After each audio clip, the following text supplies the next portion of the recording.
જય શ્રી રામ. હું સંદીપ નિમાવત પડદરીથી આવું છું. જેના માટે હું આવ્યો છું આજે ઓફિસની મુલાકાતે. એના વિશે જણાવું કે છેલ્લા 5-7 વર્ષથી મને B12 નો પ્રોબ્લેમ હતો અને ત્યારે ટેમ્પરરી સોલ્યુશન માટે મેં ઇન્જેક્શન લીધેલા, 90 દિવસનો કોર્સ કરેલો, પણ એ ટેમ્પરરી હતું. એનો કંઈ ખાસ મને ફાયદો મળ્યો નહીં.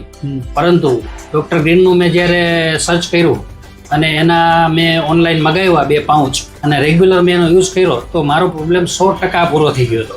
જે આખી રાત હું સૂઈ ન શકતો, પગ એકદમ તૂટે, શરીર આખું તૂટે અને ઊંઘ ન થઈ શકે, તો આખી લાઈફ ડિસ્ટર્બ થઈ ગઈ. પરંતુ ડૉક્ટર ગ્રીનનું જે સપ્લિમેન્ટરી પ્રોડક્ટ છે એનો જે મને રિઝલ્ટ મળ્યું છે એ માઇન્ડ બ્લોઈંગ છે. કઈ પ્રોડક્ટ યુઝ કરી sir? B12 powder. B12 powder. Okay, બીજા લોકોને પ્રોબ્લેમ હોય B12 વિશે? B12 નો જેને પ્રોબ્લેમ હોય એને એલોપેથી દવા લેવાના બદલે મારી સલાહ એ છે કે ડોક્ટર ગ્રીન નો B12 આયુર્વેદિક પાવડર નો યુઝ કરવો, જેનાથી સપ્લિમેન્ટરી હોવાથી B12 ની સાથે સાથે શરીરમાં બીજી પ્રકારના જે તત્વો ઘટતા હોય એ પણ પૂરા પાડશે. એક પણ પ્રકારની સાઇડ ઇફેક્ટ નથી, એટલે લેવામાં કોઈ પ્રોબ્લેમ નથી. Thank you.